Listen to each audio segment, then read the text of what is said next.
Karnataka Belgaum BIMS medical കോളേജിൽ പഠിക്കുന്ന മലയാളി വിദ്യാർത്ഥിയെ ദിവസങ്ങളായി കാണാനില്ലെന്ന് ബന്ധുക്കളുടെ പരാതി. കുടക് സോമവാർപേട്ടയിൽ ബേക്കറി ഉടമയായ വടകര വില്യാപ്പള്ളിയിലെ VK ശശിയുടെയും തലശ്ശേരി ചൊക്ലിയിലെ ചിത്ര നിവാസിൽ ഷജി പാലക്കണ്ടിയുടെ മകൻ അലൻ കൃഷ്ണയെയാണ് ദുരൂഹ സാഹചര്യത്തിൽ കാണാതായത്. 19കാരനായ അലൻ കൃഷ്ണ കഴിഞ്ഞ വിഷു അവധിക്ക് നാട്ടിൽ വന്ന് തിരിച്ചുപോയതാണെന്ന് ബന്ധുക്കൾ തലശ്ശേരിയിൽ വാർത്താസമ്മേളനത്തിൽ പറഞ്ഞു. നാട്ടിൽ വന്ന അലൻ 21-ന് തിരിച്ചുപോയിരുന്നു. 23 വരെ വീട്ടിൽ നിന്നും വിളിച്ചപ്പോഴെല്ലാം പ്രതികരിച്ചിരുന്നു.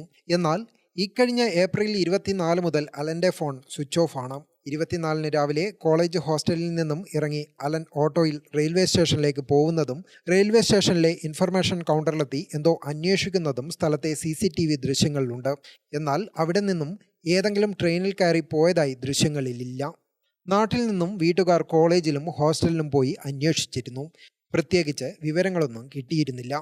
ഗോവയിൽ പോവണമെന്ന് കൂട്ടുകാരോട് പറഞ്ഞതായി സൂചനയുണ്ട്.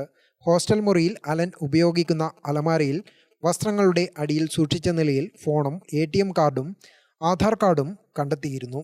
ബൽഗാം പോലീസിലും നാട്ടിൽ വടകര പോലീസിലും പരാതി നൽകിയെങ്കിലും ഇതേവരെ വിവരങ്ങളൊന്നും കിട്ടിയിട്ടില്ലെന്ന് അലൻ്റെ മാതൃ സഹോദരിമാരായ ഷൈനയും ഷിജിയും തലശ്ശേരിയിൽ നടന്ന വാർത്താസമ്മേളനത്തിൽ അറിയിച്ചു. പിന്നെ അപ്പോഴും നമ്മൾ വിചാരിച്ചത് ഏതോ ഫ്രണ്ടിൻ്റെ കൂടെ പോയിട്ടുണ്ടാവും, സൺഡേ മടങ്ങുമായിരിക്കും എന്ന് വിചാരിച്ചത്. പക്ഷെ സൺഡേ മടങ്ങിയിട്ടില്ല. മൺഡേ രാവിലെ വടകര SP ഓഫീസിൽ പോയിട്ട് കംപ്ലൈൻറ്റ് രജിസ്റ്റർ ചെയ്തു. കംപ്ലൈൻറ്റ് ഒരു റിക്വസ്റ്റ് കൊടുത്തിട്ടുണ്ടായിരുന്നു, നമ്മൾ ഹെൽപ്പ് ചെയ്യണമെന്ന് പറഞ്ഞിട്ട്.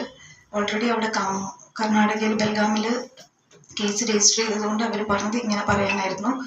അപ്പോൾ സൈബറിൽ ഒരു നമ്പർ കൊടുത്ത് ട്രേസ് ചെയ്യാൻ വേണ്ടിയിട്ട് ഉച്ചക്കൊരു 2:30-3 മണിയുടെ സമയത്ത് ആ ഫോൺ ഓണായി, മോൻ്റെ ഫോൺ ഓണായി. അപ്പോൾ തന്നെ ഞാൻ സൈബറിൽ വിളിച്ചിട്ട് പറഞ്ഞു ഇങ്ങനെ ഫോൺ ഓൺ ആയിട്ടുണ്ടെന്ന് പറഞ്ഞപ്പോൾ അവർ പറഞ്ഞ് എൻ്റെ അടുത്ത് കട്ട് ചെയ്യാൻ പറഞ്ഞു ഫോണ്.